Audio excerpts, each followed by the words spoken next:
It's so easy to overlook this question, and this is why people fail in business, they fail in relationships, and they fail at being the person that they truly aspire to be. They fail at using the tools that is God-given. Everybody has tools. Everybody has tools to hunt.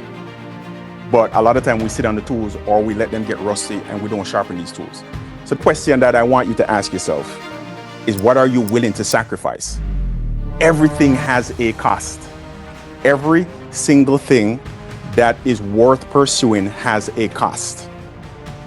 If you are chasing an elephant, best believe it has a cost. Versus if you are chasing a guinea pig, there's a different type of cost, right? But everything, you have to sacrifice something. You have to give up something. You have to give up a version of yourself in order to get to that next step. There's something that you have to kill in order to get to that person that you're trying to become, right? Are you going to have to sacrifice the people that you are around? Are you going to have to sacrifice a partner? Are you going to have to sacrifice habits that just do not serve you? But everything, there is a sacrifice. We have so many people that they're crippled by fear. They're crippled by fear. And sometimes the fear is from your environment. Sometimes the fear is created by you. The fear can come from a traumatic event. You could have had $1 million business and it failed. You lost a lot of money. It disappointed you. You let down people who were relying on you. And because that happened, you create this fear and you'll be like, I'm just gonna stay low key. But the best hunters, the best fighters, the best athletes, the best businessmen, they have failed way more than they have won. But it's the reps. You cannot let this failure traumatize you. But you have to understand, the bigger the hunt, the bigger the chase, is it's going to come with risk. And risk is okay. But the problem that a lot of us have is we're not willing to take the risk. And because we're not willing to take the risk, we end up staying in the same position. We don't make the necessary calls. We don't put ourselves in situations to get an opportunity, right? We don't put ourselves in a situation to gain more knowledge. Your body is your operating system. And it is what is going to separate you from being the hunter and from being the hunted. For me, the sweet spot is 6:30. And I have a ritual that I follow. Hydrate. Sometimes I get sunlight, sometimes I don't. Breath work, movement, cold shower, affirmations, prayer, meditation. Why is this important? This part ties into everything that we've been talking about: emotion, state, right? So if you wake up and you're reacting, like if you wake up and the first thing that you do is you check your phone, other than checking your account, because we talk about checking your account every day. But if you wake up and you're already checking emails, right? You're already looking at messages. No, correct the state, correct your body. Drink a glass of water.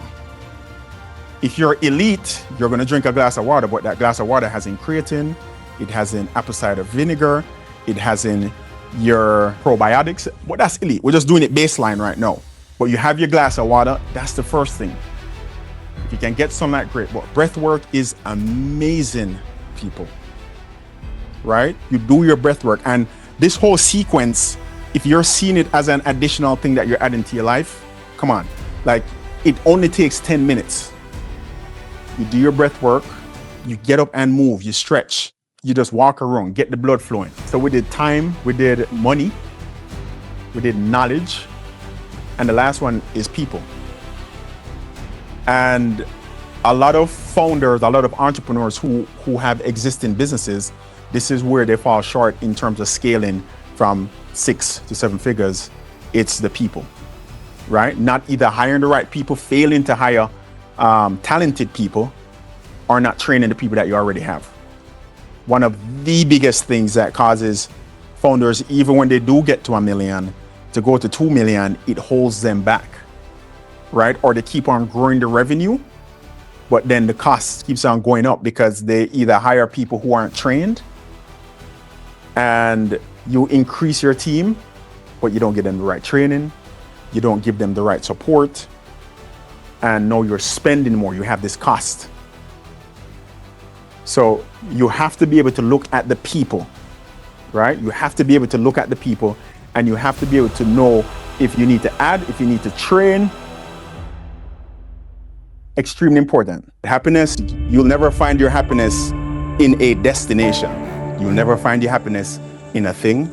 You'll never find your happiness, your true happiness, in a relationship.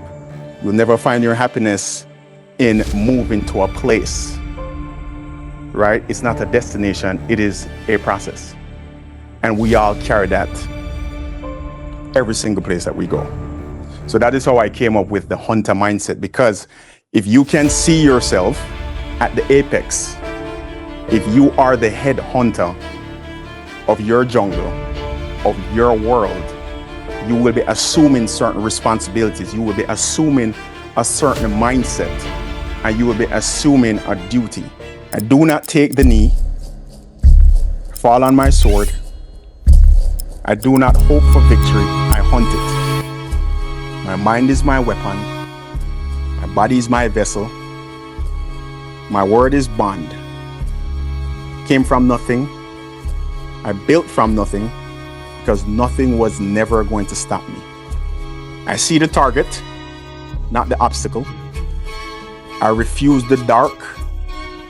I prime. I rise.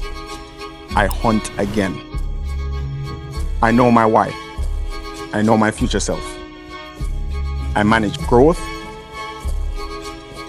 I bust the bottlenecks. I execute without waiting to feel ready. All right, say this with me. I am possible. In my words. In my actions. In everything I build. I am Apex. That's it. Thank you. Woo!